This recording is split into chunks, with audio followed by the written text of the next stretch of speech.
Alright, so for today's topic, our lecture is about writing, particularly the discuss both views type. So just for everyone's understanding, we have 5 kinds of writing lectures. That is only for your task 2. So sadly, if you're academic, you have to spend literally 8 weeks for you to be able to attend, rather watch replays every Tuesday ito of your task 1. So your writing subtest consists of 2 tasks to fulfill. Writing task 1, which comprises the 33% of your overall writing grade, and writing task 2, which is more important since it carries 67% of your total score. So if you want to put more significance to whichever tasks, if you're choosing which to put more of your effort to, that should belong to task 2. Okay? So task 2, we have 5 kinds. Discuss both views is just one of the 5. 2 weeks ago, I was able to finish discussing your agree-disagree. And agree-disagree, together with its cousins, to what extent do you think the advantages outweigh the disadvantages, are completely different from discuss both views. It's actually worlds apart. No? Way, way different. Like, if I am to put them in a spectrum, they're at the complete opposite. Like, agree, disagree, wants their opinion, discuss both views, don't. And things in between. Good morning, Raya. Raya, nakikita mo yung screen ko? Kasi ikaw lang yung participant ko. I just want to make sure whether you can see the screen that I'm sharing right now or not. Just let me know through the chat box. Alright? So, kita naman. Alright, let's continue. So, in writing, there will be topics here that will be given to you. So, if you will be taking the computer-based test, which is quite common these days, for a variety of reasons, madali mag-edit pag computer-based, mabilis ang results pag computer-based, it will only take a matter of 24 to 48 hours. That's how fast your computer-based test is, unlike pen and paper-based exam, which would require 15 days or so before you receive the email. Kasi in the past, meron tayong paper copy, meron tayong certificate. Inalis nila yun ngayon 2025. Na yung validation yan, test result form, TRF ang tawag natin, is all cross-validated online. So wala na po tayong hard copy. Kahit umiyak pa tayo, wala na po silang i-issue ng hard copy. Just in-abolish na nila yung system na yan. Kahit na pen and paper based pang i-take natin na exam. Alright? So the nature of your writing is that this is your last exam. There will be 2 examinations that will come before it. Listening, that is your first test. Reading follows. And writing comes last. Again, your writing subtest is divided into 2 sections. Your writing task 1 and your writing task 2. I recommend that you begin with writing task 2 because variety of reasons. Once again, number 1, it carries more weight. It's actually 67% of your total writing grade. I will be showing you the computation later. Reason number 2 is because writing task 2 is more difficult. It will require more of your effort, more of your stamina. So the remaining juice you will have by the end will be enough to cover your writing task 1, which is only 33% of your total writing score. Once again, writing task 2 is more important. Writing task 2 requires more of your effort. Writing task 2 is more difficult. Writing task 2 gives you more score. It saturates it. It's actually 2 times more important than task 1. That's why you begin with task 2. Okay? If you would like to follow my advice, good on you. If you don't want to, kasi kahit anong sabihin ko dyan, matigas pa rin talaga ulo mo, ikaw pa rin masusunod. Gawin mo yan, testingin mo, subukan mo, balik ka sa akin, paniguradong babalik ka sa akin dahil hindi ka papasa. Alright? Ganun lang kasimple yan. Sundin mo bahala ka kung anong gusto mong gawin. I'm telling you, my suggestion, my recommendation is if you begin with task 2, you will gain more fruitful results. Okay? But if you begin with task 1, I don't know what the future holds for you. It's up to you. Once again, I'm just here to tell you my advice. I'm just here to discuss based on my 9 years of experience teaching IELTS, based on our expertise as well. But if you still want to follow whatever website you browse, in the end, so be it. It's fine. No? It wouldn't hurt me. Okay? It wouldn't move me. But it would sure affect your grade. Trust me. Now, your examination for task 2, you're expected, you're prescribed to spend 40 minutes here. Sir, I thought your writing subtest lasts for 1 hour. Actually, as a whole, together with task 1, it will last for 1 hour. But remember that you also have your task 1 to cover. And the 20-minute remaining time will be devoted such for task 1. So 40 plus 20, there goes your 1 hour or 60 minutes. Gets po? Okay, uunahin po si task 2 kasi siya po yung mas importante. Mas malaki ang weight niya. No? It is considered to be the most difficult subtest. So some people would argue with me, especially recently, that we had encountered a lot of candidates who have taken their examinations already. They were able to get their desired score in writing, but not with reading. Ang dami po talagang reading ang nagiging problema ngayon. So you have to equalize. You have to learn how to manage your time effectively for both writing and speaking. We don't want to overexert our effort in reading na mawawala naman na tayo ng fuel pagdating sa writing. Just as you may have noticed, in comparison to reading, kahit sabihin nyo pa, ipaglaban nyo, mag-rally kayo dyan sa labas, na reading ang pinakamahirap, in the end, yung mga sagot sa reading, matatagpuan nyo doon sa test. Yung writing, ikaw mismo mag-generate ng sagot. So, ang reading ay hanapan. Ang writing ay, you have to generate, you have to produce ideas. That is why we consider it to be still the reigning, undisputed, most difficult exam of all. So, how will you be assessed? Kasi, unlike listening and reading, where ang tamang sagot sa 1 ay A, ang sagot mo ay B, mali ka. Ganun lang po yun. Puntos-puntos na. But in writing, there will be factors that come in play. We have task response, which is one of the most important, one of the pillars of your writing assessment. Task response assesses whether the ideas you present here basically addresses the entire task itself, whether it answers the question, whether there is a question that you have responded to, or whether or not you followed the instruction provided there. So therefore, it is essential for candidates to understand the needed format for the given essay. That is why, for 5 writing task 2 instructions, agree, disagree, discuss both views, open-ended, to what extent do you think the advantages outweigh the disadvantages? Alright? We have separate lectures for every instruction because every instruction requires different kind of mastery. Different instruction, different questions will provide, will yield, will produce a different result. Sa madaling sabi, magkakaiba po kasi ang atake ng agree-disagree, discuss both views. Lalong-lalo na yung dalawa na yun. Kaya lagi kong pinagtatabi yun so that the knowledge you have from agree-disagree will still be fresh so that you can compare it better with discuss both views. Kasi silang dalawa talaga yung nasa opposite end ng spectrum. Alright? So you have to understand the needed format for the given essay here.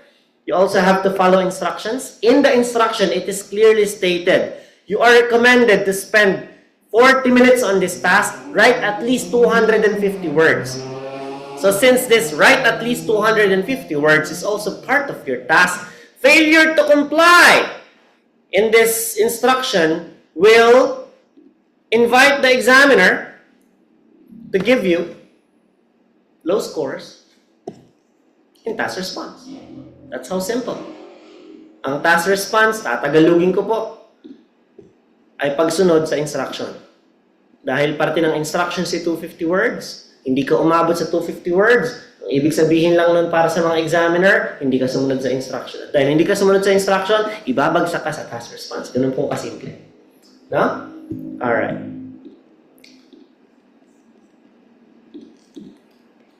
So this is actually the sample answer sheet that we use for pen and paper based exam. Below, the opposite page, dun sa back panel, makikita nyo tong TR, which is your task response, coherence and cohesion, lexical resource, grammatical range and accuracy. This is what I call the 4 pillars of your assessment. This is the area where examiners will base their assessment heavily on. Then we have the underlength and number of words, which also play a significant factor in task response. Then the penalty. So let's talk about some scenarios here. Out of the more than 7,000 students I've already coached, both here in the Philippines and abroad, there are only 2 people who managed to get 8, plus 1 student who attempted recheck. So there are a total of 3 people who scored 8. So 8 in 7,000. If you do the math, i-divide mo yung 7,000 sa 8, ganun pong kababa ang chance na makakuha ka ng hindi 8, 3. 3 in 7,000 chances. Ilang percent yan? Tingnan natin ha.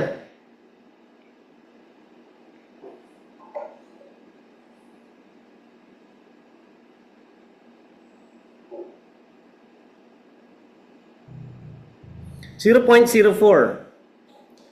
So you have 0.04 chance of getting an 8 in the exam. Taas ba yun? Kailan pa huling may naka-8 dito? 2021. Anong taon na? 2025. 4 na taon na lumipas, wala pa nakaka-8 ulit. So ganun kahirap. No? Pagpalagay natin, ganun kang kagaling. Naka-8 ka dun sa 3 areas. Coherence, lexical resource, and grammar. Ibig sabihin, you belong in the 0.04% group. No? But, your number of words is only 249. Piso lang kulang. Again ha, minimum is 250. So it will be marked as underlength, and there will be a penalty of 1.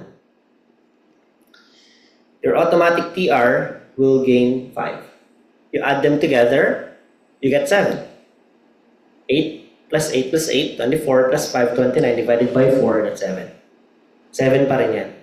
Eh may penalty ka na 1. So sa madaling sabi po, kaya ko lagi itong pinapakita sa inyo, dahil napakalaking factor ng number of words. Na kahit kasing galing mo pa, yung 3 legendary students ko na nakakuha ng 8 sa writing, kung kukulangin ka lang maski 1 word doon sa number of words prescribed in the test, the highest possible score you can get is a 6. That is if makaka-8 ka. Eh, hindi. Let's be realistic. So, anong score ang pwede mong makuha kung normal na tao ka lang at hindi ka halimaw tulad ng 3 na yan? Mababa pa sa 6. Ngayon, i-align natin to. Ano ba target mo na score?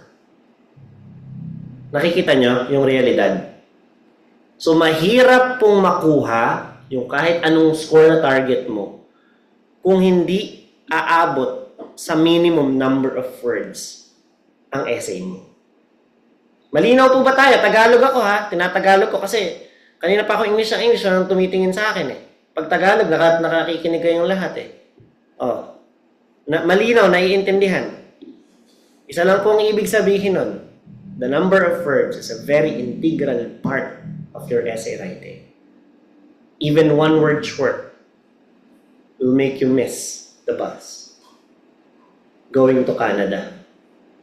It will make you miss the plane going to the UK because of one word missing.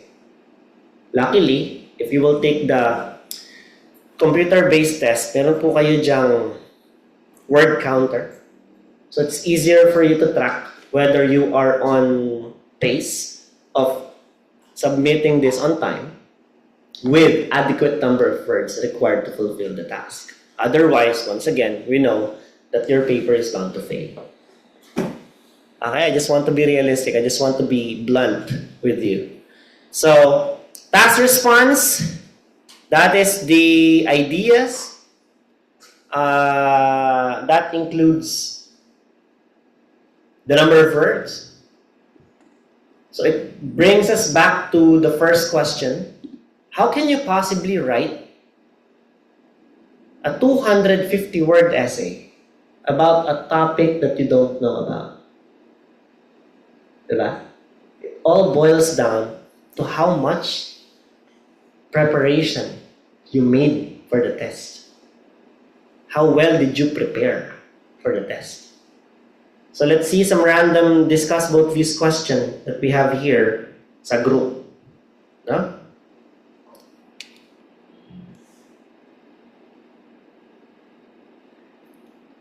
Random lang.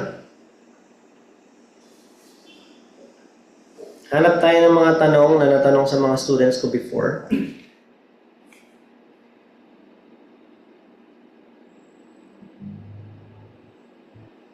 And just ask yourself simply,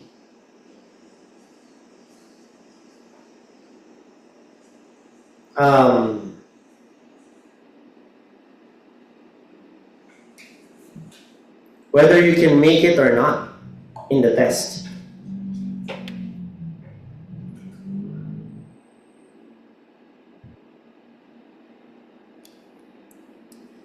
So we have here the first question. Some people think the government should subsidize fruit and vegetables to make healthy food more available. Others argue the government should tax unhealthy food instead. You just have to sit down for a while and ask yourself, like, hey, self, if today's your exam and this is your question, would you be able to make it? No? First of all, ano ba yung subsidize? O, diba? So, if mahirap sa i-define yung mga terms like that, what do you think would happen? It will be difficult for you to address the task adequately. Ano ba yung subsidize? Libre. Kapag sinabi ng government subsidized healthcare, libreng healthcare. Libreng pabahay, libreng tubig, libreng kuryente, libreng edukasyon, subsidized. No? Next.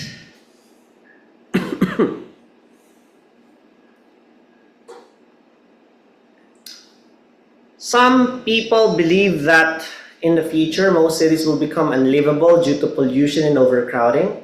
Others think technological innovation will solve these problems. If today's my exam, and randomly, this is my question, I have to ask myself, Kevin, kaya mo mag-produce ng 250-word argumentative type of essay with this kind of question? The answer is yes. Move on to the next question. Diba? Oh, eto, online students, okay na to. Some people think that charity organizations should only offer help to people of their own country, but others believe that these organizations should give aid to people in great need, wherever they live. Meron tayong happiness, napaka-vague na topic niyan. International news. Many people believe that safe investments are better for their long-term future, while others feel there is more value in risky investments. Discuss both sides and give your opinion. It's all about investments, growth. So, essays like this will require vocabulary. It will require lexicon, such as investments, finance, money, cash, ano pa? Stocks, stock market. How far is your knowledge with regard to such ideas, with such topics. Diba? So you have to ask yourself, kasi we are differently built. Iba ako sa'yo, iba siya sa kanya. Magkakaiba tayo. So, pwede akong masterful when it comes to healthcare and education. Pagdating sa ganito, investments and shit. Taglag na ako. Meron naman, it's the other way around because yun yung kanyang forte.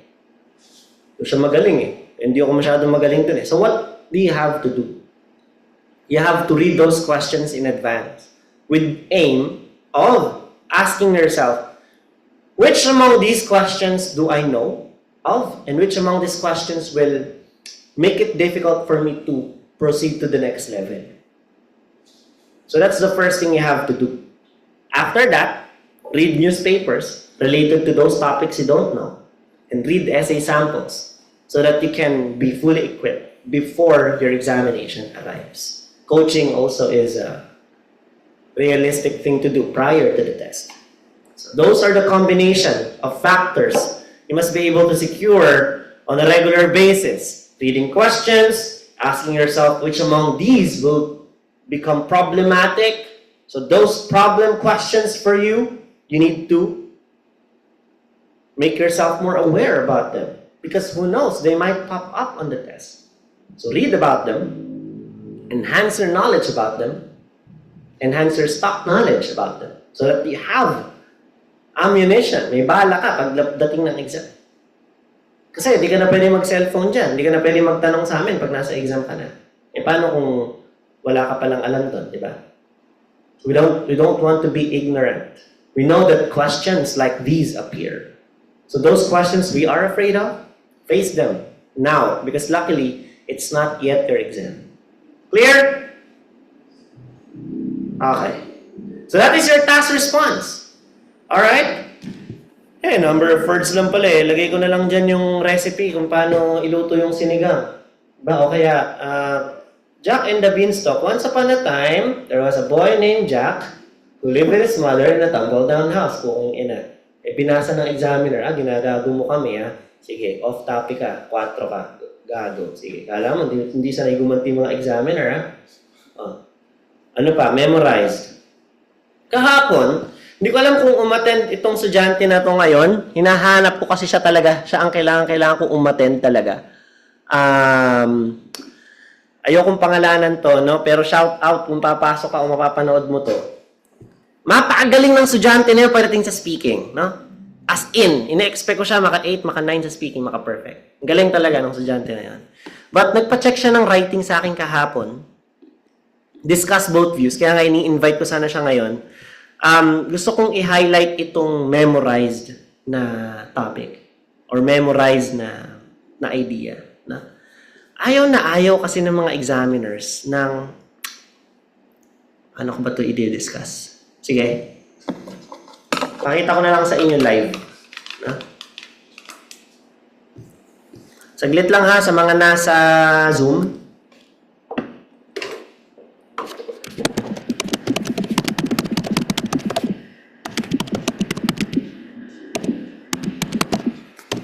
Naka-blanco lang saglit. Okay. Ang reason dyan is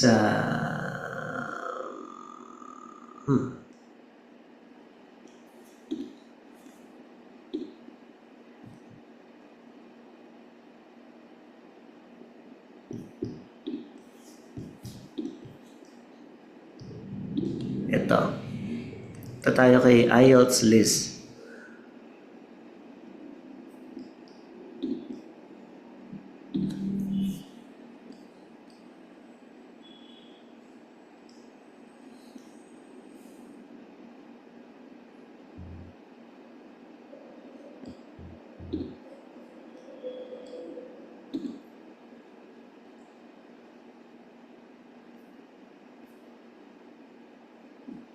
Glit lang ha.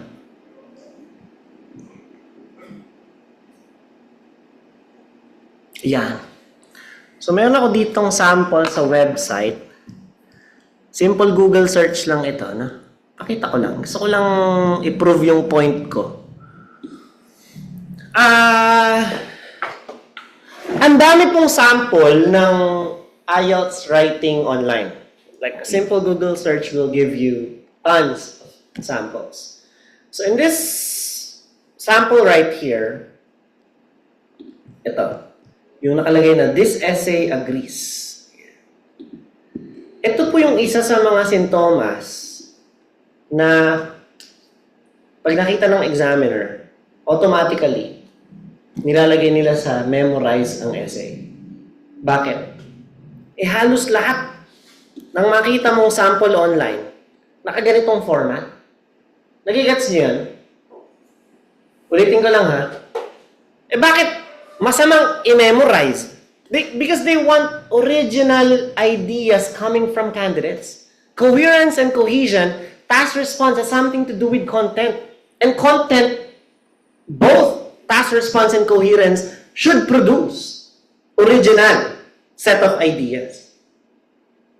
So sadly, kahapon nakakita ako na to, dun nga sa estudyante na to, sabi ko, alam ko pag yung estudyante hindi nakikinig sa akin eh. Sa lecture, sa Zoom, sa replay. Kasi, eto yung sinasabi kong huwag gagawin. Tapos putang, makikita ko, yun ang ilalagay. Nagigets niyo yung punto? Gets niyo ako?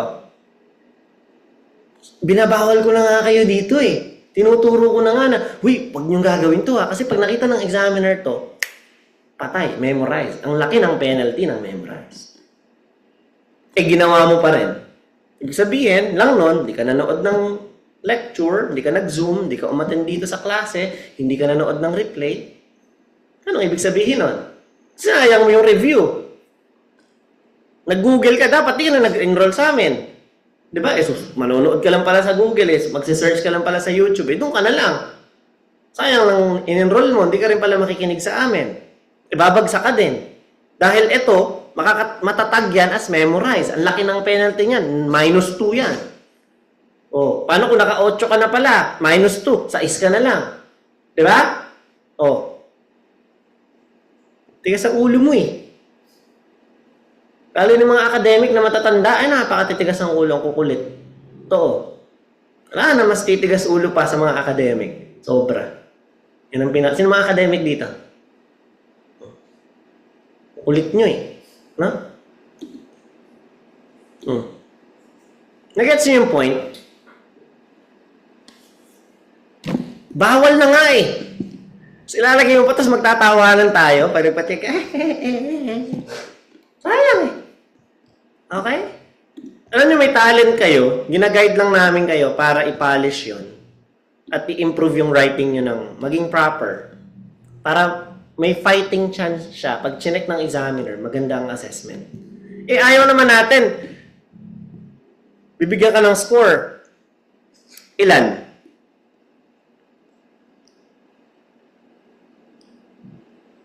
Ilan bibigay sa yung score? Bagsak. Bakit? Dahil lang sa pinilit mo yung iyo.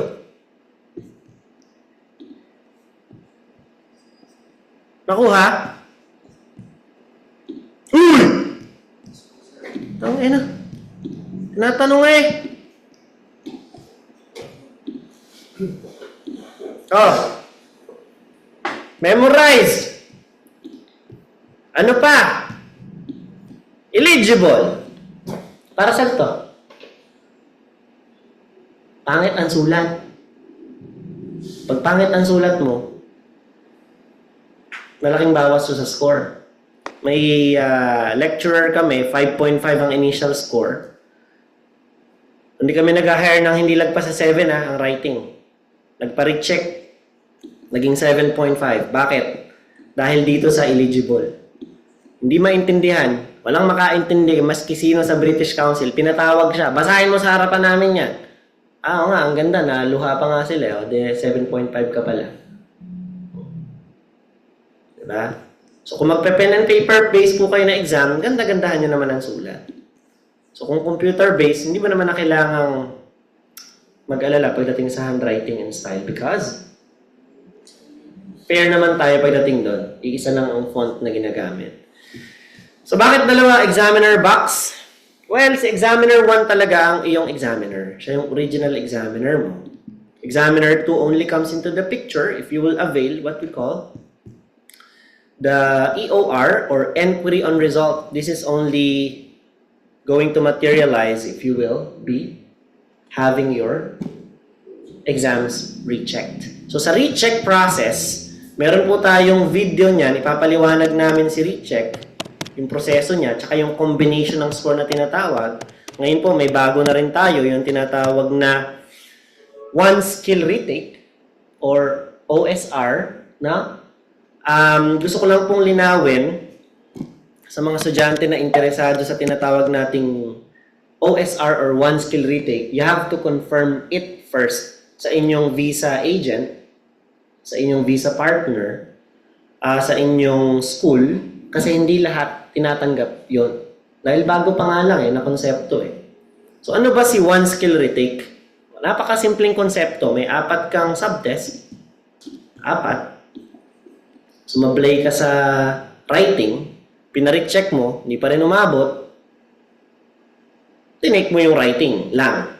Magkano presyo? Kalahati ng bayan. Isa lang. Ibig sabihin, hindi mo na kailangan magpakahirap sa listening, reading, speaking. Writing na lang i-exam mo. Diba? Parang similar with the concept of removal. So kung may board exam po ang inyong kurso, tinatawag na removal exam, gano'n na gano'n lang. Iti-take mo lang yung part kung saan ka bumagsak. Yun din siya. Pero hindi po lahat ng school, for example, pupunta ako Australia. Tapos mag-one skill retake ako. May ibang school na hindi tumatanggap na. So you have to take the whole exam all over again. Clear?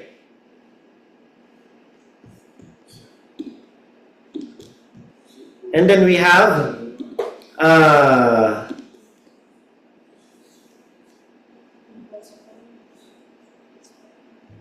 pabalik ko na cover. Yeah, basically that's it. Coherence paragraphing. Dito ako galit na galit talaga. Kasi buong Pilipinas dito pinakamababa sa coherence and cohesion. 5.3 lang tayo dyan, national average. Siyempre may lower limit pa yan. May nakatres, kaya umabot ng 5.3 yung national average. So organization of ideas basically means you have to arrange your ideas in a logical manner.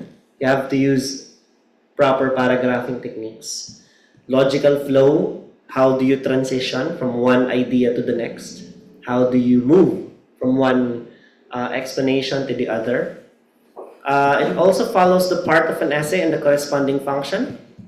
And the unification of ideas. Basically, coherence is how you divide, how you separate your ideas, how you arrange them in order. Cohesion is all about connection. How do you intertwine? How do you link those ideas together? Through the use of your tools, through the use of your linking devices, through the use of your cohesive markers, discourse markers, cohesive tools.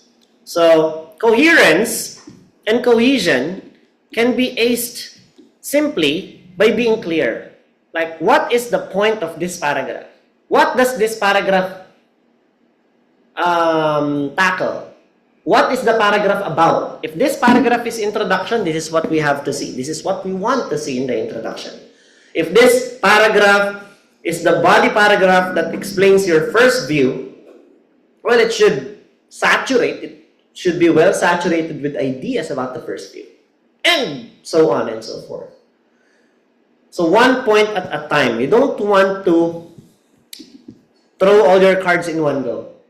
Okay? So you have to make those ideas take turns.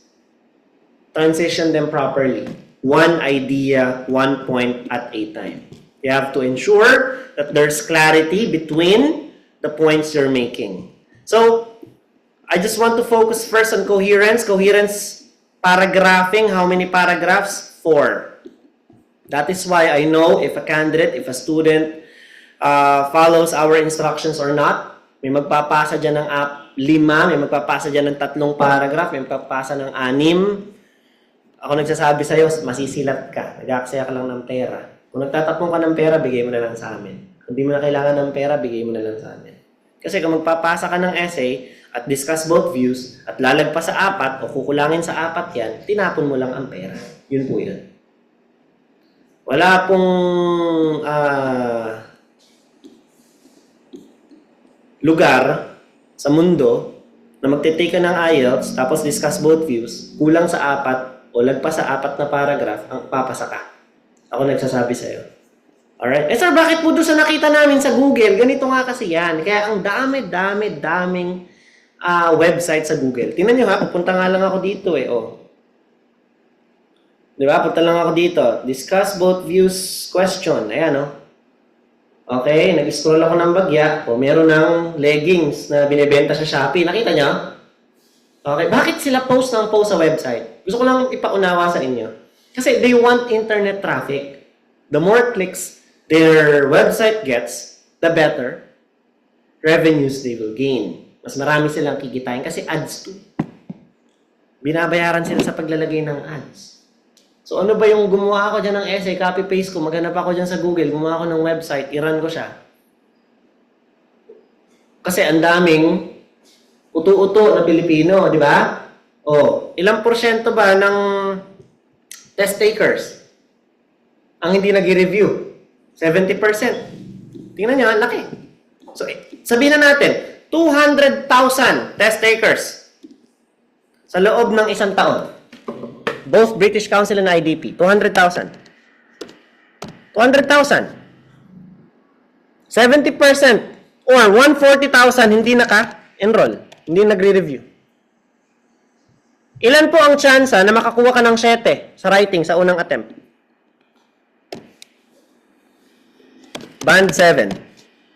First attempt. Ilan ang tsansa? How many percent? Let's talk about reality. 9. Sa 200,000 test takers, 18,000 lang po ang makakakuha ng 9. Sorry, makakakuha ng 7 sa first attempt. Sa unang subok, 9%. Ilan nakuha mo sa writing? Oh, di ba? Kahit na, sa 7 tayo nakabase. Di ba? Ang ano niyo po sa akin, kailangan po clarity. Kagulo-gulo po yung... Yun. Clarity, coherence and cohesion ang problema. Diyan tayo pinakamababa sa buong bansa. Ang tanong nga po sa akin, sir, nung nabas sa mga... Ano instruction sa'yo? Agree, discuss, open, ano? Discuss. O, discuss. Saktong-sakto. Di ba? Oh. Eh, ang ano po kasi yung nagtanong doon, abot sa reserva ng mga iba't ibang bansa. Oh. Hindi mo na paghandaan. Hindi mo... O, di ba? Ano bang sabi ko sa inyo? Paano maghahanda? Magbasa ng tanong. Basahin ng mga tanong, magbasa ng mga newspaper, magbasa ng sample essay. Hindi naman kami nagkulang sa pagpapaalala, di ba? Okay. So, balik tayo. Kung gusto mo makakuha ng band 7 at unang beses mong susubok, 9% lang ang chance mong makuha yon. Sabihin, sa 200,000 na magtetest sa buong Pilipinas sa isang taon, 18,000 katao lang po makakakuha ng 7. Real number yan. Okay? Ang baba pala. Yes. Ang baba. Totoo. Eh, kung gusto mo makakuha ng band 7, at second attempt mo na, pangalawang beses, ilan na chance mo nun? Makakuha ng 7. Tingin niyo.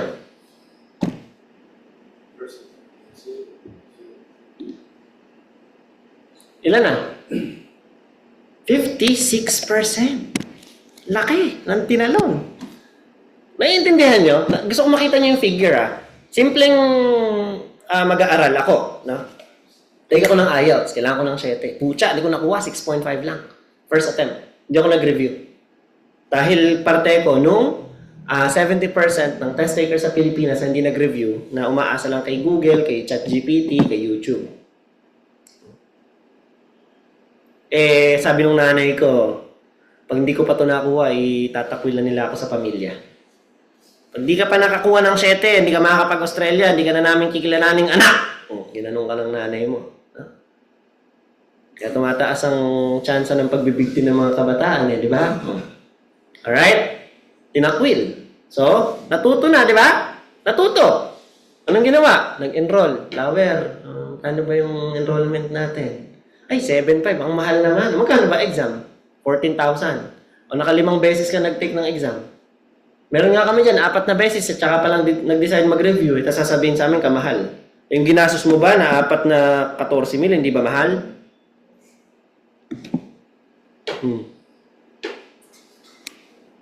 Nagigets?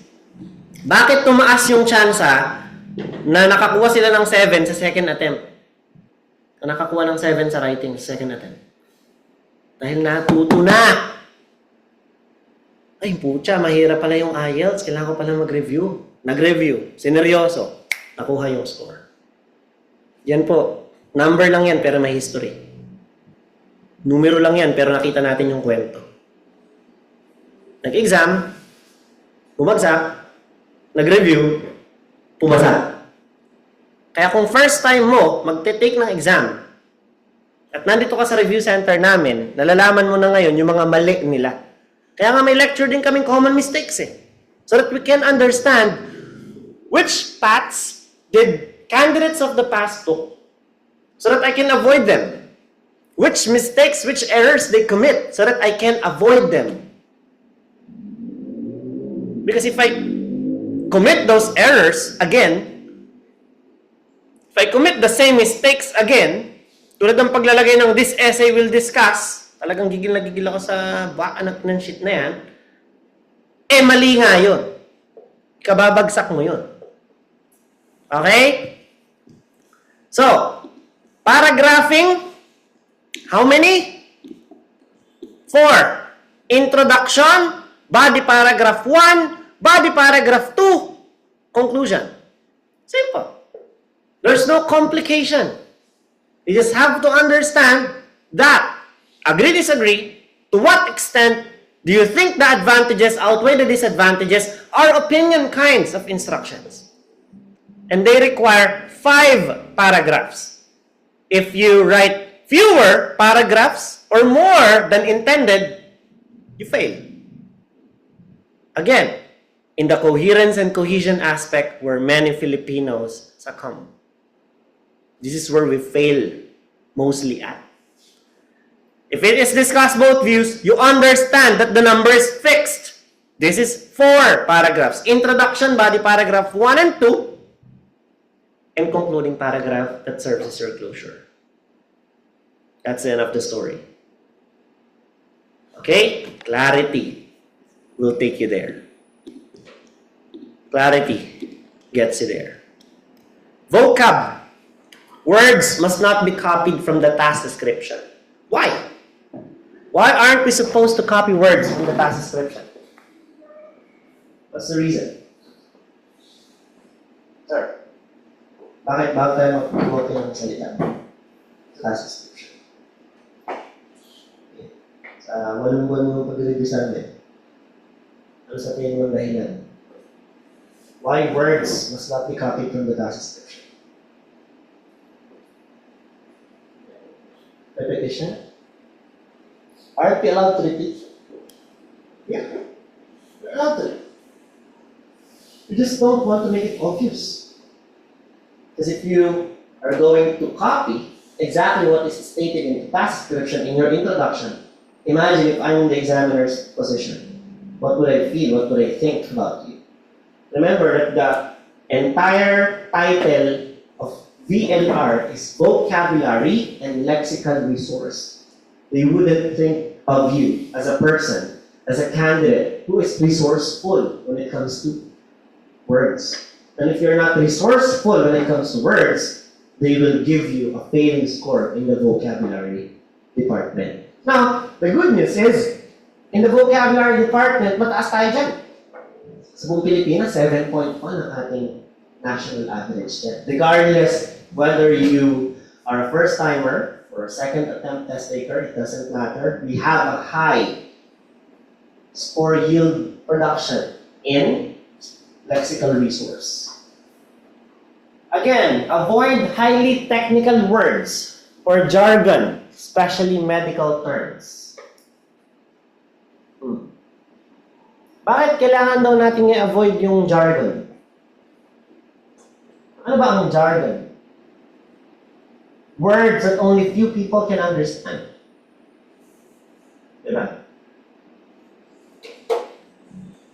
ang problema pag kami-kami lang nakakaintindi. Di ba dapat mas mataas ang score daw kasi nga ibig sabihin, alam ko yung mga kakaibang words. Well, examiners don't assess how well you know a word that only few people know as well.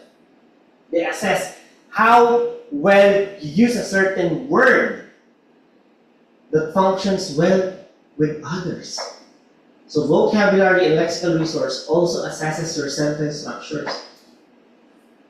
And whether the quality of sentence structure is there or not, sa grammar ka naman nila pupuntirin.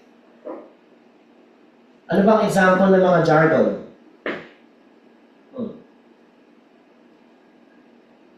Sige. Jargon. Kung konti lang ang nakakaalam.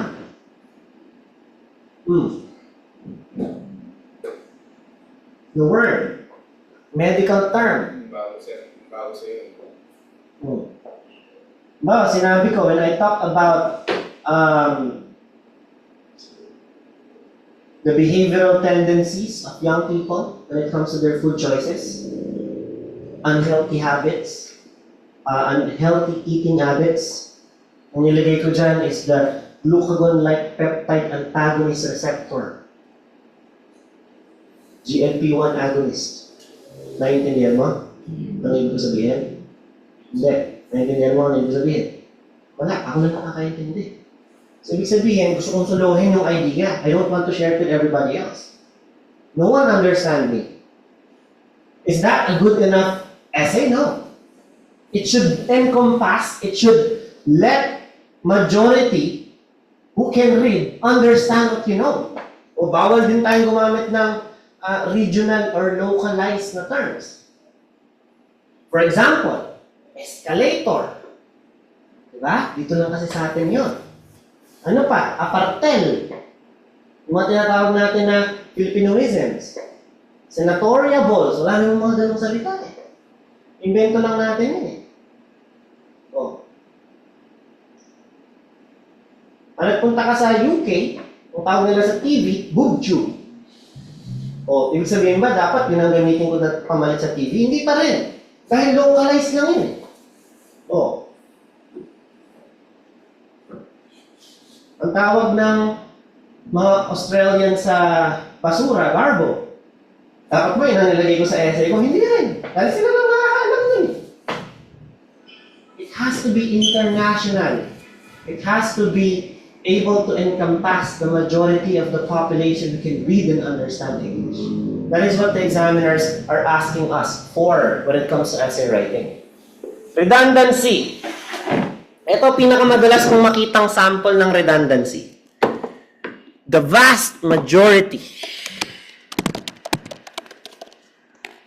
Yan, ang dalas kong makita yan. Anong mali sa the vast majority?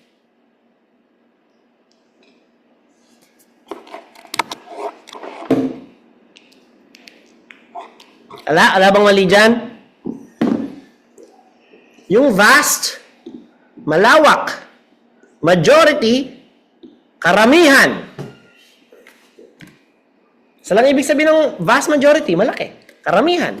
So pwedeng, the majority. Na lang. Ano pa? Mga gumagamit ng very, very. Ano pa? Hand in hand. Day by day.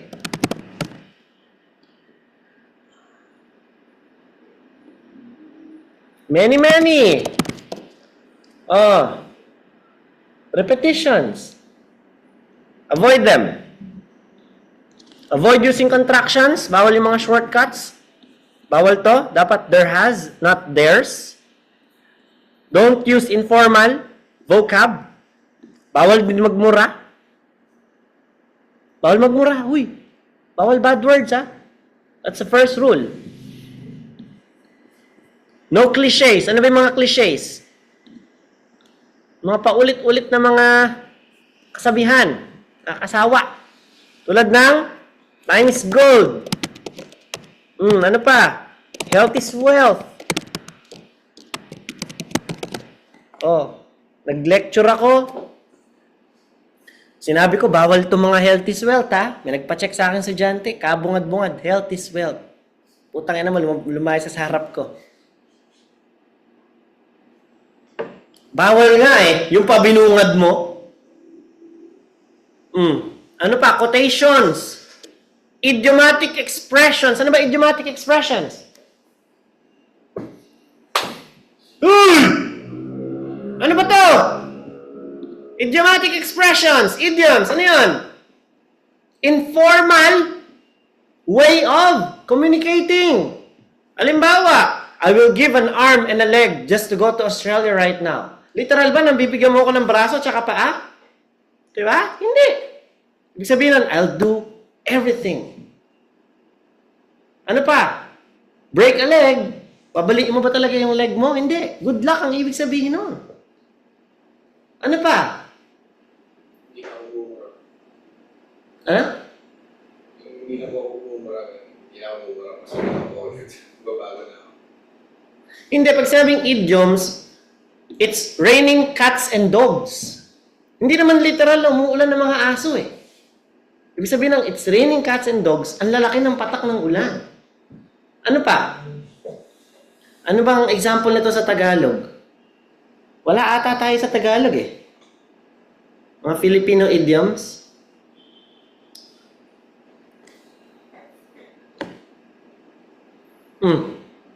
Gets? Sir, sabi nung pinsan ko, dapat gumamit daw ako ng idioms eh. Hindi. Maski nga sa speaking eh. Nagpustahan pa kami ng isang estudyante. Ikaw, wag kang gagamit ng idiom sa pag pumasa ka. Thank you. Pag di ka pumasa, ako magbabayad ng pangalawang exam mo. Pumasa. So yung idioms parang hindi mo kumagayo ko, parang jargon to. Matalinghagang salita ang idioms, ibig sabihin niya. So sinabi nga, can of worms. Diba? I don't want to be involved in that issue because that's a can of worms. Ibig sabihin ng can of worms. Oh, di ba? Nagets nyo? Pag niliteral nyo, teka, lata na punong-puno ng uod.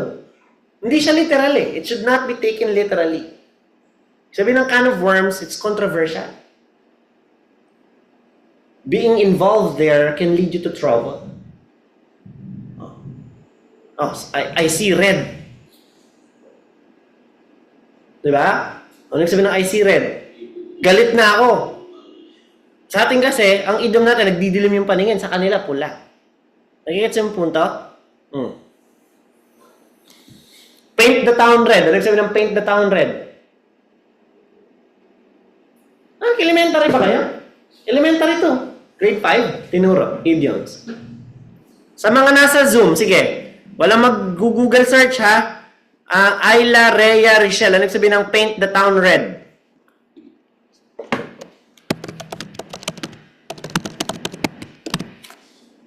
Yan. Sabi ng paint the town red. Kanta rin niya ni Doja Cat. Oh, di ba kayo nakikinig ng mga bagong kanta? Oh.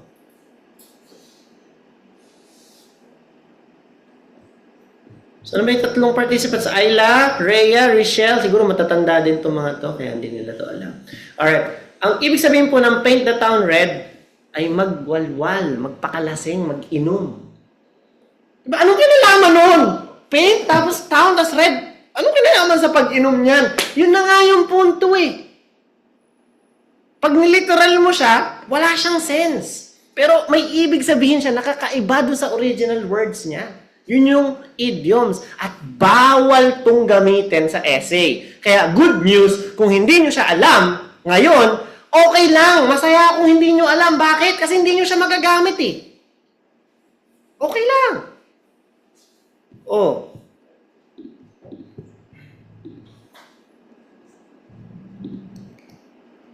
Grammar. Ano-ano mga elements ng grammar? Ano-ano? Sentence structures. Ano yung mga tinuturo ni Ma'am Shannon? Kahapon, anong tinuro? Sa grammar. Ay, kahapon nung Wednesday. Grammar 3, tenses. Ano ba yung tenses? Diba? Simple present. Present continuous. Present perfect. Present perfect continuous. Nasa present pa lang yon. Yung past, ganun din. Yung future, ganun din. So yung tense is yung structure ng sentence in relation to time expression. What else? Mga simpleng apostrophe, tuldok, comma. Wala kang comma, run-on sentence. May comma ka, sumobra ka sa comma, splice naman ang tawag. Wala kang connecting device, run-on sentence. Mali yung placement mo ng connecting device, naging dependent clause, naging siyang phrase at hindi na siya sentence. Incomplete sentence naman yan. Ano pa? Mali yung paggamit mo ng a, an, or the articles. Spelling. Oh. Spelling. Simple error like spelling. Diba? Sabi mo dyan, gumamit ng connecting device. Nevertheless, kinulang ka ng isang e. Oh, mali ka ng spelling. Mali na agad yung word na yan. That's a grammar error already. So, ang grammar po ay deduction yan, deduction base. So, magsisimula ka na may perfect score. May isa kang mali, 8 ka na lang. Dalawa ang mali, 7. Tatlo ang mali, lagpas sa tatlo, 6.5. 4 to 10, 6. Between every sentence, may mistake, 5. Every sentence, may mali, 4. Kaya kung gusto nyo po maka-4, bawat sentence, mali-maliin nyo. Okay? Kung gusto nyo payamanin ng mga examiner, mali-maliin nyo bawat sentence. Lagyan mo ng mga tuldok, yung mga di dapat tuldukan. Lagyan mo ng comma, mga di dapat lagyan ng comma. Ano pa? Exclamation mark. Pwede ba tayong gumamit ng exclamation mark? Hindi. Pwede ba tayong gumamit ng question mark? Hindi rin. Pwede bang pagsamahin yan? Hindi rin pwede. So, only periods, commas. May mga ilan na gumagamit ng semicolon. May gumagamit pa nga ng M-dash. Sabihin ko sa inyo, yung tatlong estudyante ko na nakakuha ng 8, hindi sila gumamit ng mga ganun. So, kaya pong kumuha ng mataas na score kahit hindi gawing complicated ang sentence structure. No all caps. Capitalization is part of your grammatical assessment, so make sure that you capitalize your words properly. So, capitalization rules, first letter of every word, the pronoun I, proper names of places, things, or ideas. Nasa loob ng sentence, ilagay mo wizard, hindi lalakihan yon. Sabi mo Harry Potter, dahil pangalan yon, malaki yung H, malaki yung P. Nakuha? Okay. Yan na, start na tayo. So, bakit daw iba ang discuss both views kesa sa agree, disagree, to what extent, advantage, disadvantage? It's because discuss both views sometimes do not require much of your opinion. Although it would require your opinion later on, it will only materialize later. Especially towards the ending part of your exam, of your essay. So kung may makikita ka, discuss both views, then give your opinion, discuss both views and give your opinion, or discuss lang, kahit nga discuss lang eh. Part po yun ng discuss both views. Yeah. So sample tayo ng question. This is about happiness in relation to economic success. Others argue that happiness depends on completely different factors. Some people say that healthcare and education should be the responsibility of the government. Others think that it is the responsibility of the individuals themselves. Discuss both views and give your opinion. Introduction.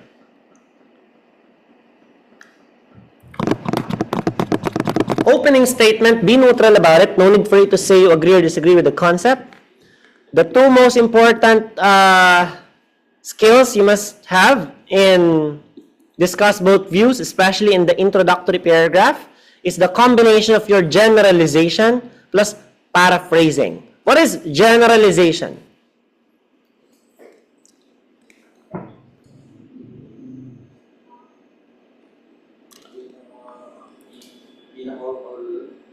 Pinaka ano? Meaning daw, pinaka-meaning, kahulugan. Okay? Sige, malapit na. Generalization is giving the vague perspective. It's the overall viewpoint. You have to look at the topic on a much wider scale para mag-zoom out ka.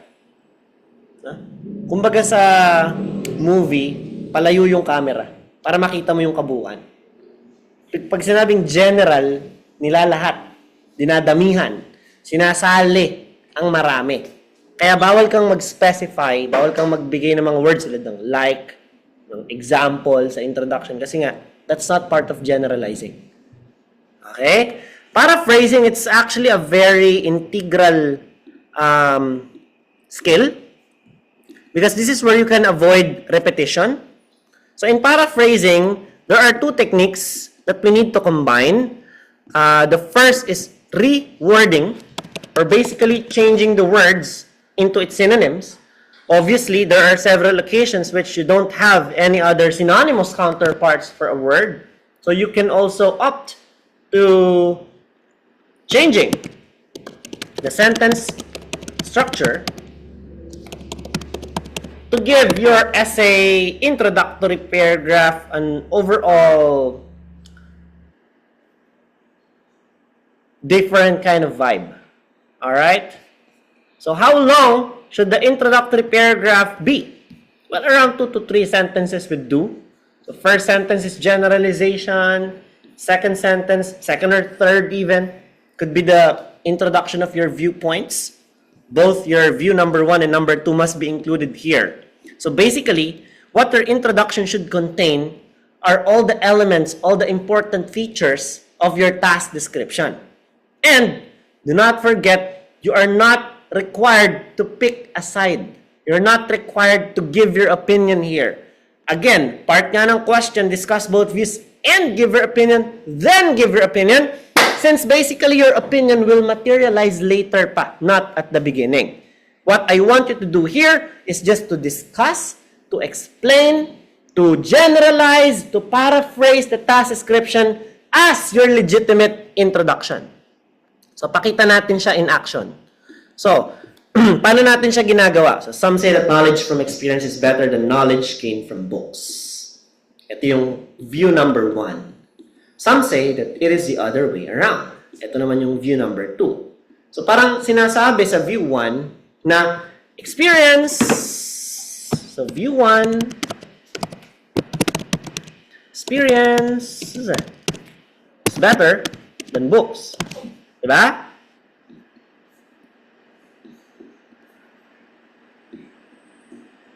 Sa view 2, yun namang sinasabi niya, si books daw, mas better sa experience. Tama? Okay.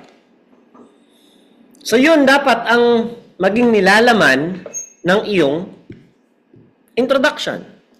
So una, papalitan natin yung mga words. Hanap tayo ng mga synonym. Some, say. Sino itong mga some na to? People. So some people. Some individuals. Many people. Many individuals. Say. Claim. Ano pa? Are of the opinion that. O, di ba? Nakukuha po? Pinapalitan lang natin.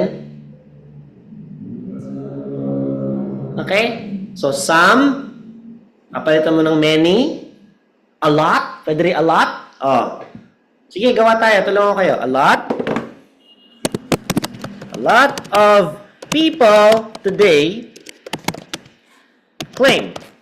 Yan yung unang version ng some people say. Pwede ring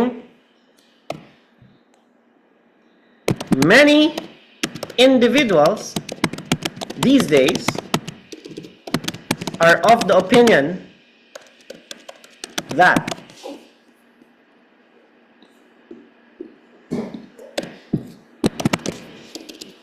in this day and age, people argue that. Oh, nakuha? Ito yung mga panimula natin. Knowledge. Ano pwede mong palit sa knowledge? Kahit di ko palitan, okay lang. Knowledge. From experience. Pwedeng gained, lagay mo. Or information, pamalit mo sa knowledge. Information gained from real life events. O yun po yung experience. A lot of individuals today confirm that information gained from real life events is better, is more superior, diba? Superseded. Wag ko nang palitan, better na lang. Mali pa yung spelling mo ng supersede. Spelling mo ng supersede, naging super, ano yan, buto? Diba? Buto na may kapa. Yan.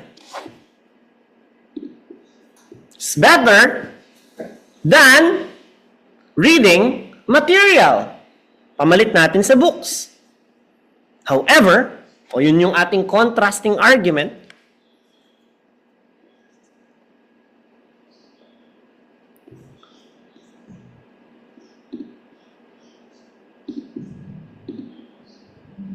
others are still convinced of the utility that books have in today's modern world. Example lang ay ba't pula? Sulat natin.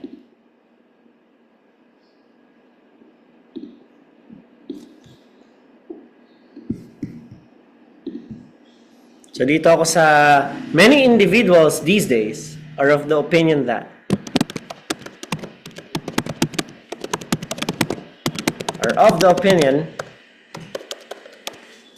that information acquired through real life events, pwede natin lagyan to ng hyphen, supersedes, huwag mo nang palitan, are better or is better. Sabihin nyo, mali yung grammar. Ang information po ang subject. Events. Information yung topic dito, hindi yung events. Is better than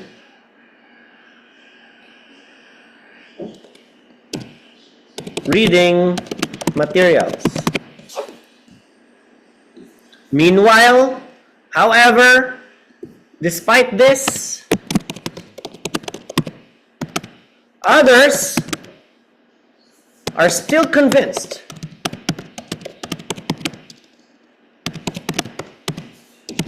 of the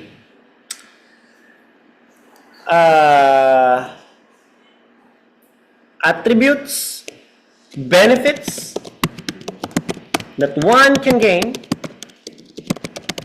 from reading books.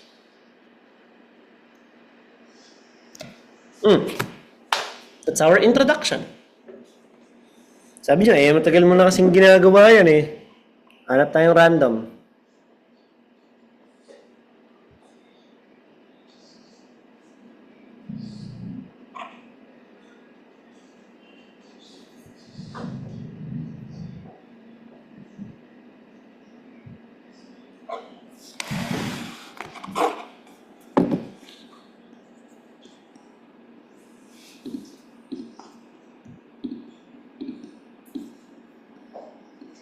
Dito tayo sa prutas at gulay.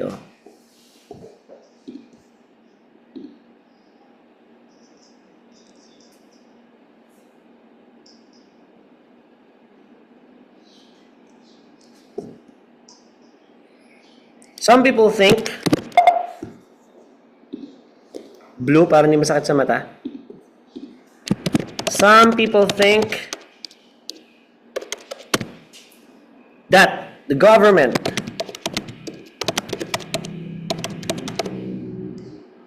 should subsidize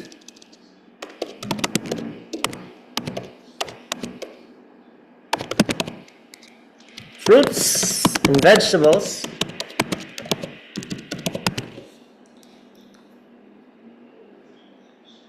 to make healthy food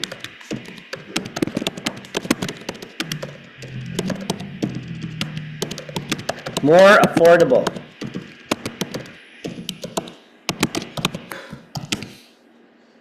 Others argue that the government should tax unhealthy food instead. Okay, gawa natin yan ng introduction. Some people think a lot of individuals today are convinced that the authorities should consider making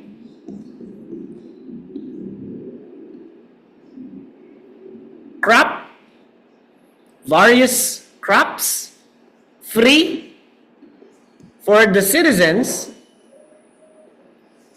enabling them to make healthier recipes. Meanwhile, others are of the opinion that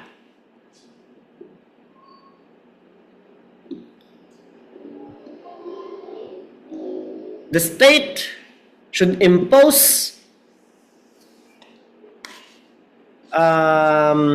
heavy revenues towards processed products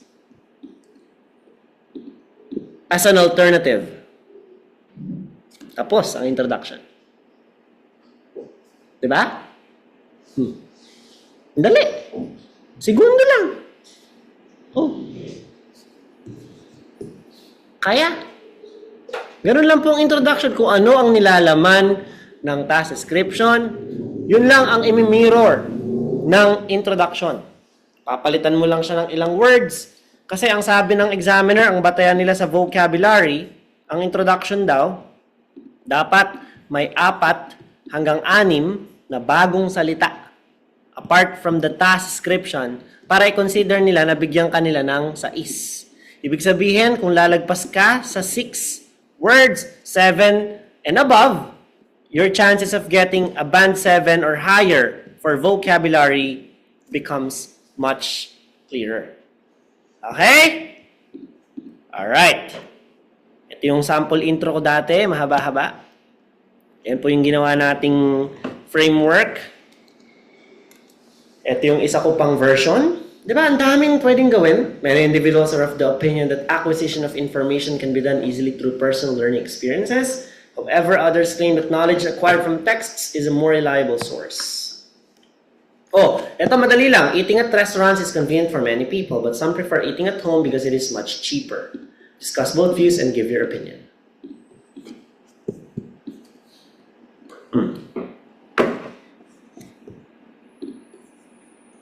Generalize muna natin. Paano yung generalization? Pag sasamahin ko sila, no? The idea as to which is a better option between eating at restaurants and at home still remains unresolved for many people. And for many people, dining out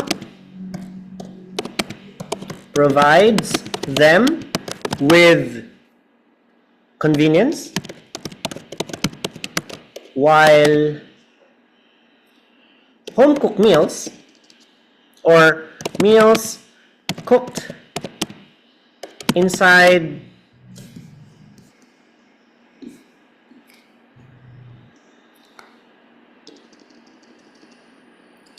home-cooked meals na lang nga. offer health and practicality.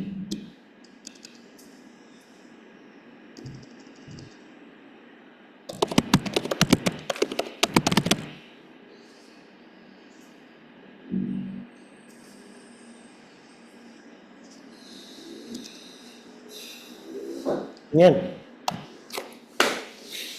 Pwede mo siyang bigyan muna ng isang sentence na ganito to generalize them together and then combine them both in another sentence. Etong technique na to, hindi siya masyadong madaling gawin.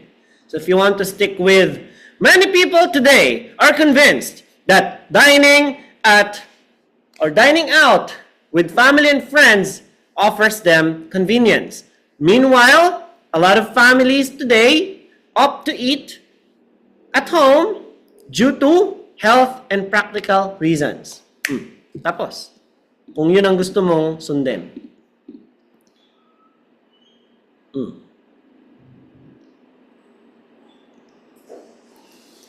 So makikita nyo sa mga samples ko na to, some people think that personal happiness is directly related to economic success. What does it mean when we translate this in Filipino? Ano ba ibig sabihin na personal happiness is directly related to economic success? Yung daw saya at tuwa na nararamdaman ng isang tao ay umuugnay, tumutugon sa kanilang economic success. Ano ibig sabihin ng economic success? Sa kanilang yaman. Totoo ba na pag mas marami kang pera, mas masaya ka? Oo! Okay na. Totoo yun! Diba? Mas marami kang pera, mas masaya ka. Bakit? It has something to do with your hierarchy of needs. Because if you have money, you can buy your basic needs. Food, shelter, clothing. If you can fulfill your basic needs, you will be able to reach the next level of hierarchy of need. Ano yun? Safety and security. After safety and security, you will feel love and belongingness. If you reach self-confidence, self-actualization, which is relevant to happiness. So kung wala kang food, wala kang shelter, wala kang clothing, hindi ka masaya. Because you will be having problems. You will be thinking about what to eat next. Or whether or not you can eat later. Kung yun pa lang, problema mo na. Nagets mo yung point. Pero, others argue that happiness depends on completely different factors. Tulad po ng kalusugan. Diba? Marami kang ng pera, lahat naman ng pera mo naubos sa pambayad ng hospital bills. Or worse, nawalan ka ng minamahal sa buhay. Sabi mo, Lord, kunin niyo na po lahat ng yaman ko, ibalik niyo lang po ang buhay ni tatay. Nagigets yung punto? So, ibig sabihin, bukod sa pera, may iba pa pong dahilan bakit nagiging masaya ang isang tao. At yun ang ipapaliwanag natin dito. At ito pong introduction ko, the meaning of happiness is different for everyone. Some people argue that economic prosperity increased wages and reduced commodity prices are a few factors that have a direct influence on it.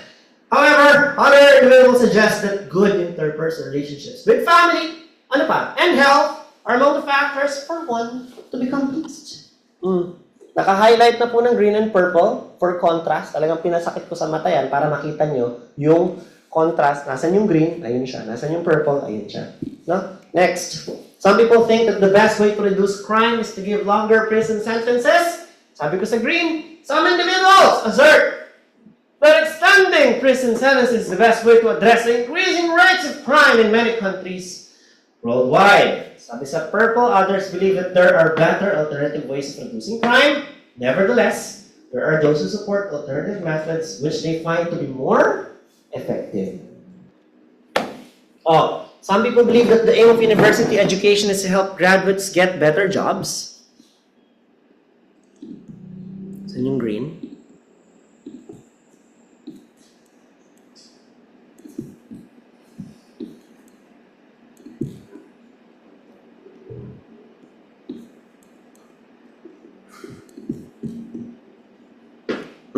Para makita niya.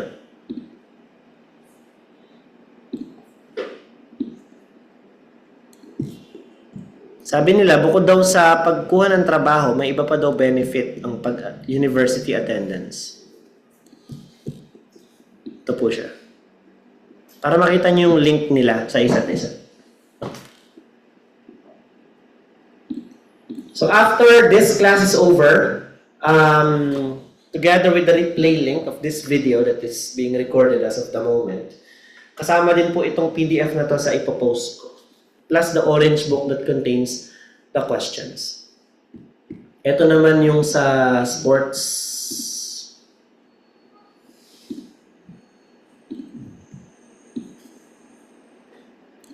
Maraming tao daw ang gusto nilang mag-host ng sport event ng kanilang bansa. Dahil may benefits yon, di ba?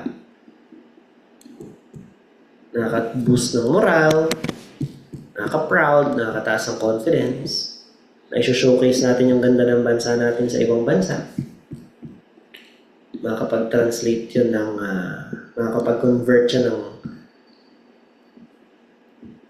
investments. Pero syempre, may mga iba din na naniniwala. Pag ang isang bansa ay nag-host ng sport events, meron siyang problems. At sabi nila, mas marami daw problems kasi benefits. And sabi dun sa aking second sentence, meanwhile, other citizens are firm in the notion that such events would only bring more harm to the host nation. Body. So, paano po ba ang explanation ng body? In the body, you focus on giving reasons, not examples. There's a paragraph in which examples should be written in the body. Do not write a paragraph that is purely example. And make your writing balanced. Equalize them. To put it simply, this is your introduction. Ano laman ng introduction? Generalization plus paraphrasing.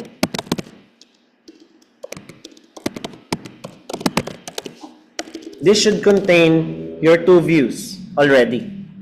Now, body paragraph 1 should contain your view 1, ano yung nauna. And then, if you want to discuss the advantage and disadvantage, make sure that in your body paragraph 2, for your view number 2, you also follow the same narrative. Before you close it with your summary and looking into the future. Kasi makikita nyo yung imbalance kapag sa body paragraph 2 or yung view number 2 mo, nag-advantage and another advantage ka lang dyan. Ang dating nun, pabor na pabor ka kay body paragraph 2. At kay body paragraph 1, binigyan mo siya ng isang kasiraan. So, if you want to maintain your neutrality, impartiality, kung puro advantages ka sa view 1, pwede. View number 2, puro advantages, din dapat. So, dapat equal sila. Or if you want to go to the path of advantage, disadvantage for each view, you have to ensure na parehas po silang naka-advantage and disadvantage. So, magbabasa tayo ng mga sample body. Ito yung reason bakit gusto ng mga taong kumain sa kanilang bahay. With the rising cost of commodities nowadays, people are becoming pragmatic. Ano ibig sabihin ng pragmatic? Practical.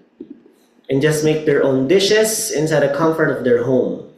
Persons get to budget their money and wisely spend it on raw ingredients of the dish they're going to cook. So, ilan po ang isang extra rice sa McDo? Roughly 180 grams. And the cost is 25 pesos. 30 na yata. 30 pesos. Magkano ang isang kilong bigas? Nasa 60. So, with twice the amount, eating at home produces roughly 5 times more yield. Pwede ka magbigay ng ganong example.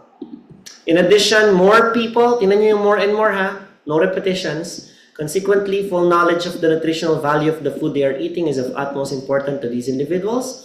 By preparing one's own meal, a person is assured of the vitamin and mineral content of the food that will be eaten. People can meticulously measure and control the amount of fat or salt in the dish they are whipping up. Hindi natin kasi alam gaano ba karaming oil ang nakalagay doon. Ilan ba ang sugar content ng kinakain ko? pre-diabetic to diabetic ka pala. So, nagpalala yun ang condition mo.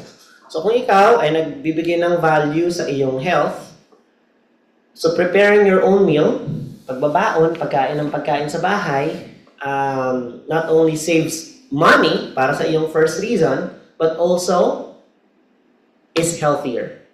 Okay? Alright. Hindi mo rin alam kasi pag sa restaurant, katabi ba nung kinakainan mo yung iniihian ng pusa? Diba? Doon ba nagkikis yung mga daga o ipis? Kapag gabi, wala nang tao doon. So, we don't know. Kinakamay ba nila yun? No? Tumutulo ba yung pawis nila habang minamasa nila yung... Diba sarap na sarap tayo sa lumpia wrapper? So may tagagapag kasi ko sa palengke, kuya po. Kita ko ginagawa, kamay lang. Tumutulo yung pawis. Kaya sarap na sarap tayo. Ano yung mga personal liquids. No? Okay. With salt and minerals. Ayan siya. However, there are those who prefer to eat in restaurants where they can just sit, relax, and have their favorite meal served to them in a very pleasant and inviting atmosphere. So yun naman ang argument, bakit gusto natin kumain sa restaurant. Bakit? Nakaka-relax. Isi-serve sa'yo yung pagkain, di mo na kailangan magluto, di mo na kailangan bumili ng ingredients, di mo na kailangan maggisa, magpugas ng pinggan. No? Time is not wasted in buying, cooking, and worse, cleaning the dishes right after. Furthermore, the meals individuals can enjoy are not constricted by the person's skills and familiarity of the dishes they know how to cook. Gusto mong kumain ng Japanese cuisine, punta ka sa Japanese restaurant. Gusto mong kumain ng isang Turkish meal, pumunta ka sa isang Turkish restaurant. Gusto mo ng pizza, order ka. Ang bilis, di ba? Hindi mo na kailangan magpakapagod at hanapin yung mga ingredients na yan. A family can enjoy an assortment of cuisines from appetizers down to desserts just by looking at the menu of a restaurant or by transferring to another if they please. Ito yung knowledge.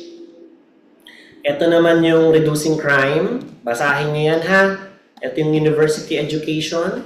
So in the concluding paragraph, we have to wrap everything up by saying, in conclusion. Ngayon, sa conclusion po, gusto ko lang sabihin, pwede po tayong magkaroon ng choice. Anong prefer mo? Eating at restaurant or eating at home? Base dun sa mga binigay mo na ideas. Ikaw, eating at home, eating at restaurant? Oh, bakit? Alam, may dahilan. I prefer, in conclusion, I personally prefer eating at home because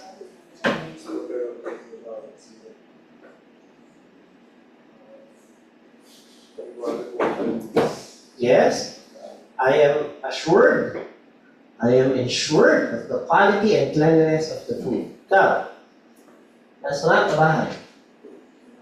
Bahay, o ganun, lalagay mo anong dahilan at bahay.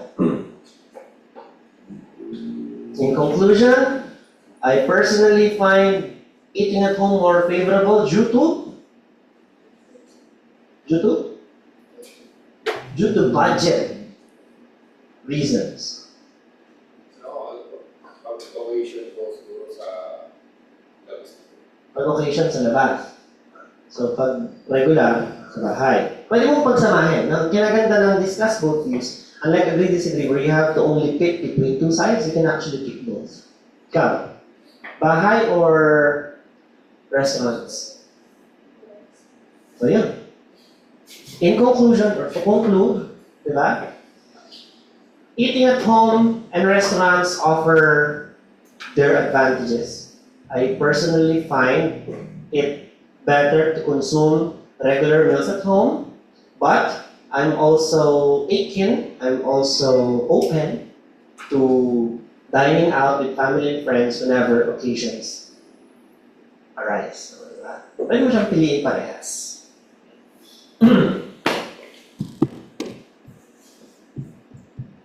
Etong sample ko na to, ang pinili niya, yung restaurant, because ang habol niya yung comfort and diversity.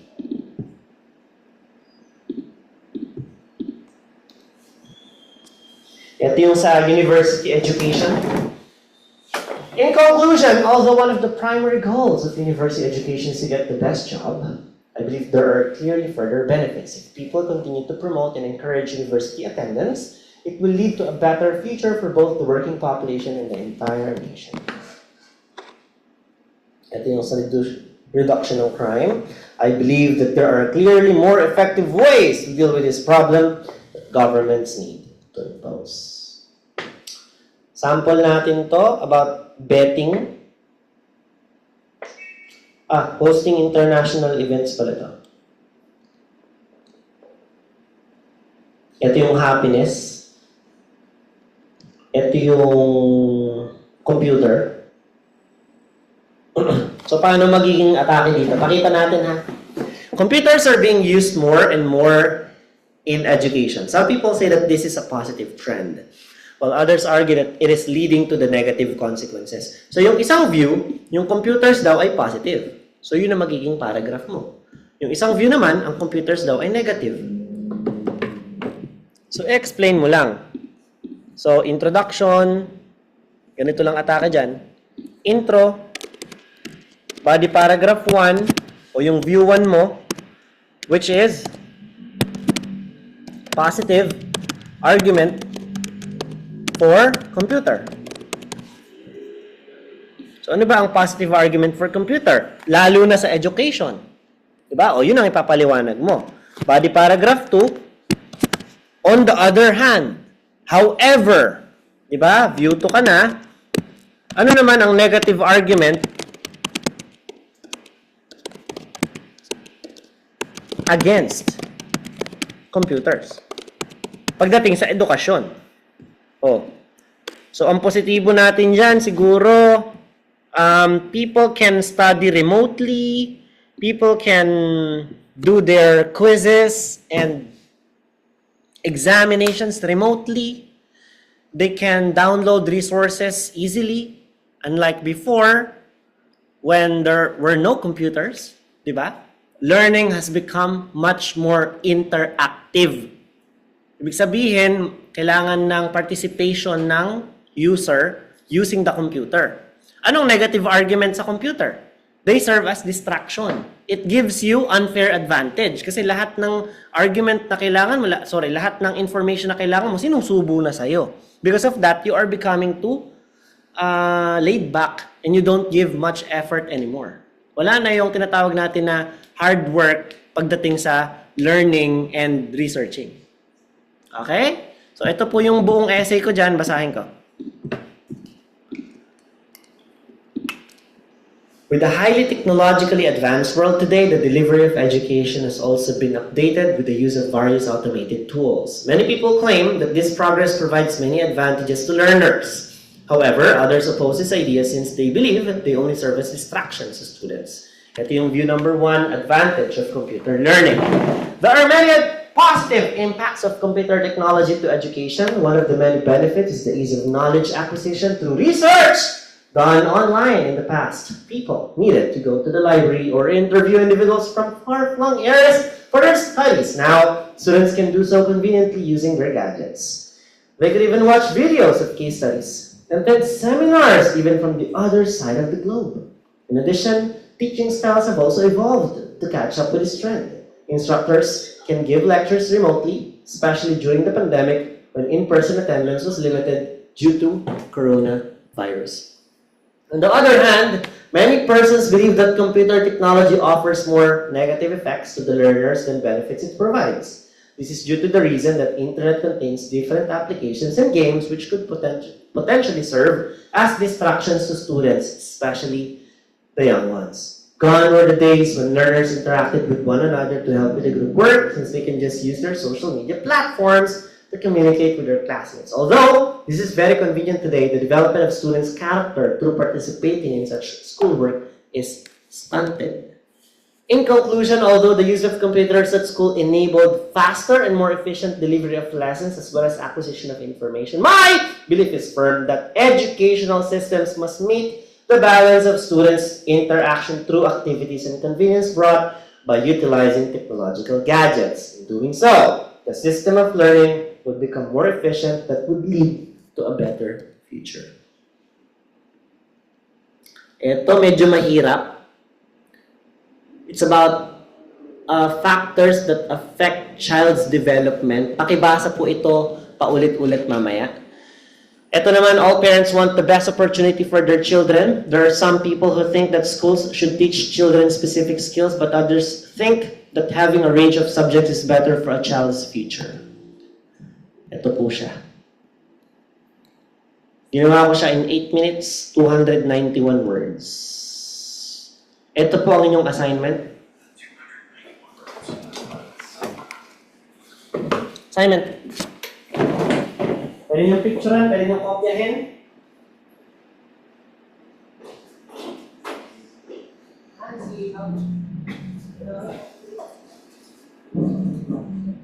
Ang dumi meron. Humingi ng ito. Ang dumi na. Di ba ganun sa mga ano?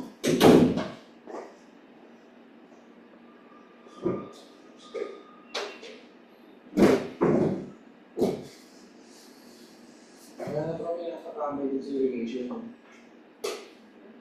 Ha? Meron kayo? Sige.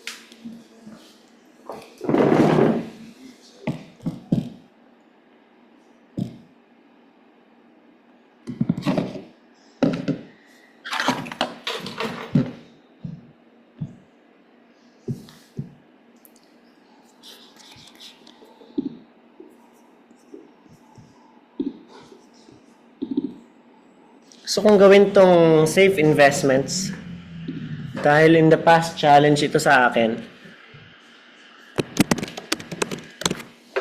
Thank you. Kasaw-saw pa yung daliri mo. Hype ka, inumin ko.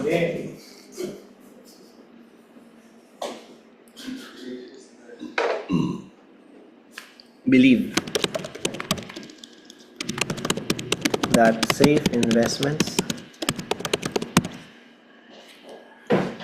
are better for their long-term future.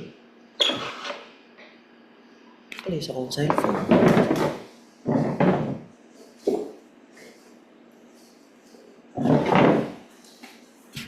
Future. While others feel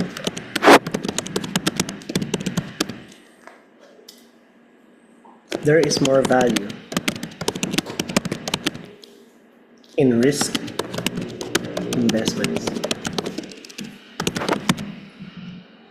Discuss both views and give your opinion.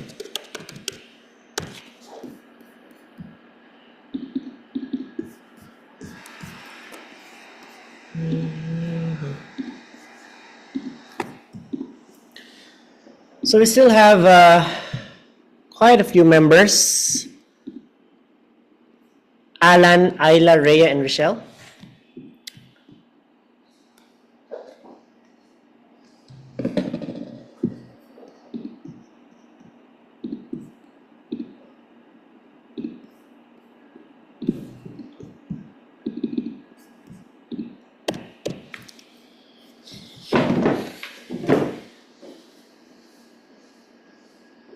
Kasi pero mga remote ng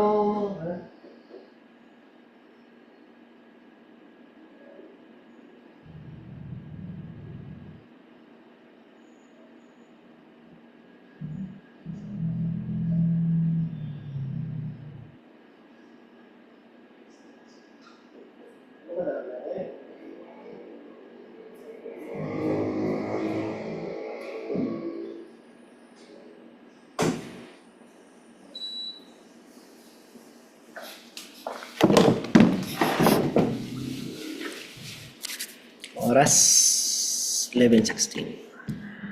Right. A lot of individuals today claim that investments, monetary vested interest with huge safety margins are better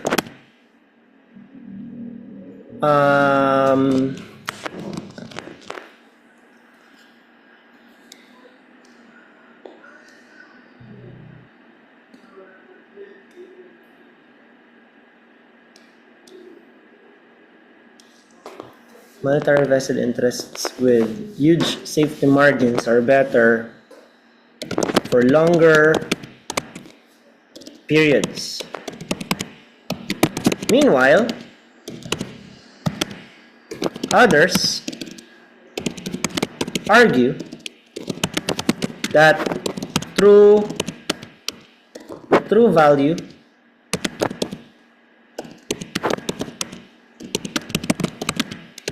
of investment lies in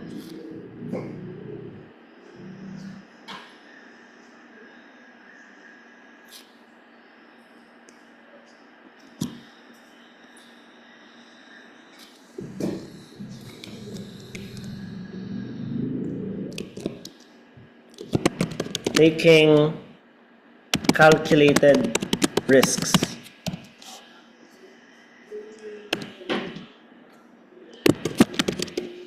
In this fast-paced, modern world,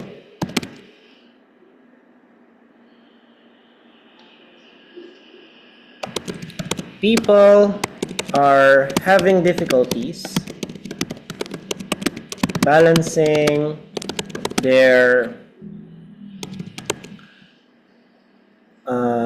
funds and the popularity of investments are on the rise. In line with this,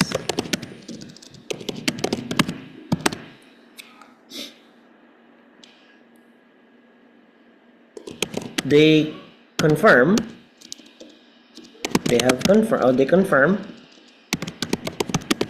that staking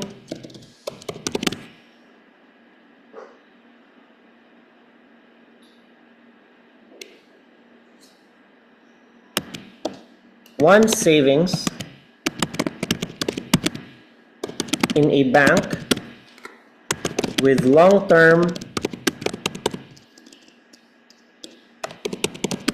maturity will yield assurance in the end. Although this practice would take years of compounding interest to financially sustain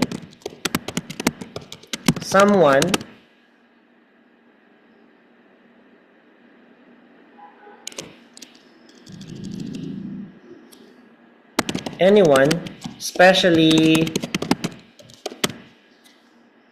those who are preparing for their retirement.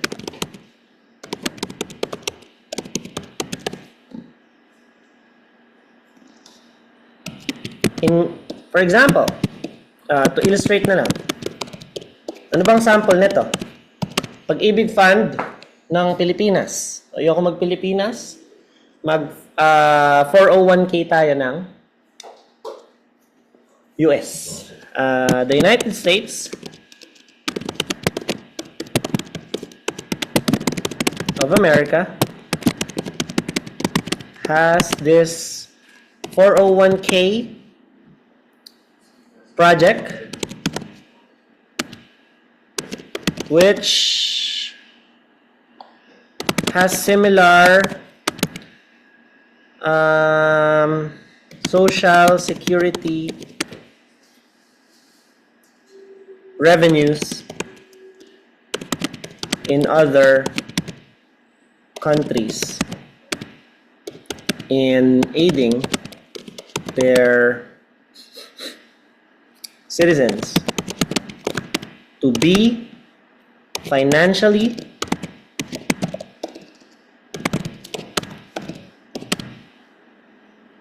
sustained even during their old age. Tulad ng SSS tsaka Pag-ibig Fund. However, on the other hand, pwede rin.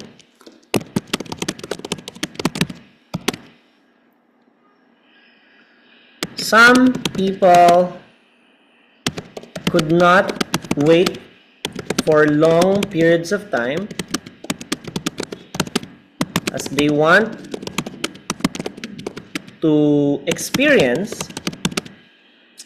financial freedom early in life. This is to allow anyone to enjoy their hard-earned money. Several short-term investments such as foreign exchange,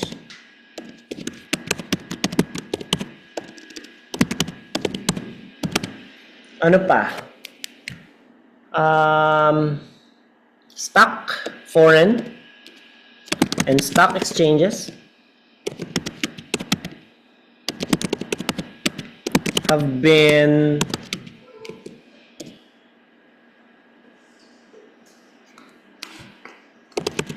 the most notable option for many people in the past, even today. Another option is to invest in precious metals and even crypto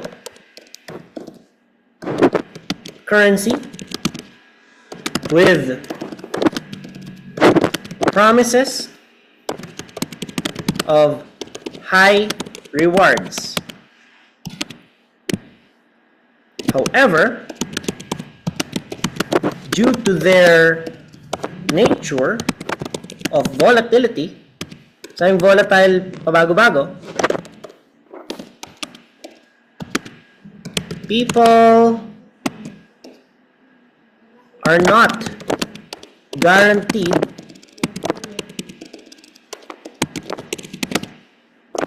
to succeed in such ventures.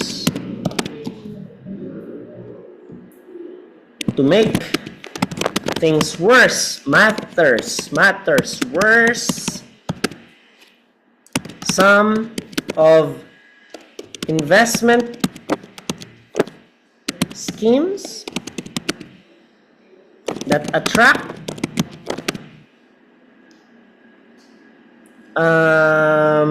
funding from people are scam. In conclusion, although investing in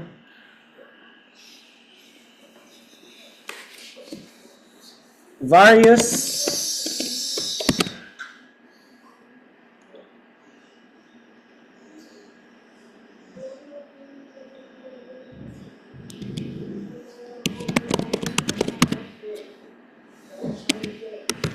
would enable one to become financially secure very early on.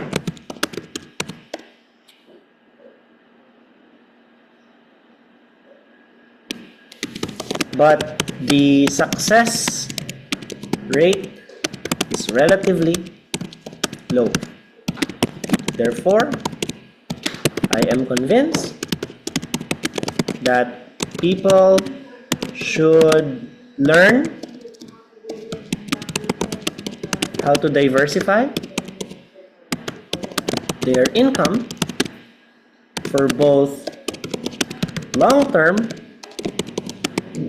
and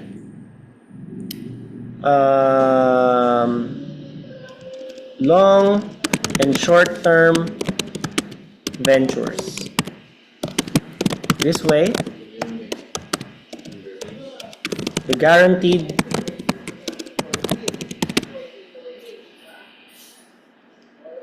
wag na, okay na yan. Lagdagan. 16, 27, 11 minutes kung ginawa. 277 words in 11 minutes.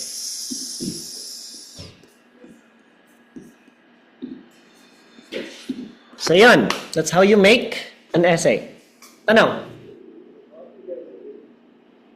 So agree-disagree, although not the easiest out of the 5, allows us to picture how can we compare it with open-ended and discuss both views, which is our topic today, easily. So I'm not using discuss both views as a metric or only as a metric because it's still going to be a viable option that you can encounter in your exams. So there's no better way in addressing the problem, the elephant in the room, that this could be a topic that you can encounter in the test. So you need to do the following. Read the questions, which I will be providing later. Okay? Read newspapers so that you can expand your ideas and knowledge in topics that you don't have much ideas about. And read essays. Ang dami kong essay na i-upload. 6 yata o 7. Okay? So try to saturate your mind with reading, and reading. That's how you can improve your writing. So, I gave you your assignment. If you want to pick another instruction na nandoon sa aking ginawa kanina o sa mga nagawa ko na in the past, you are free to do that. Kung ayaw mo itong madali na pina-assignment ko na to, pili ka ng iba. Nandyan lang naman yun sa options. At ipacheck mo siya sa akin. So, I'll be here again on Thursday. So, pag nag-coaching ka ng speaking, after speaking, isabay mo na yung writing mo. Kasi kung sasakali kung first time mo Oh, congrats. Kung sakasakali. Alright? So, thank you for participating, Alan, Ayla, Rhea, and Rochelle. Have a nice day. God bless and good.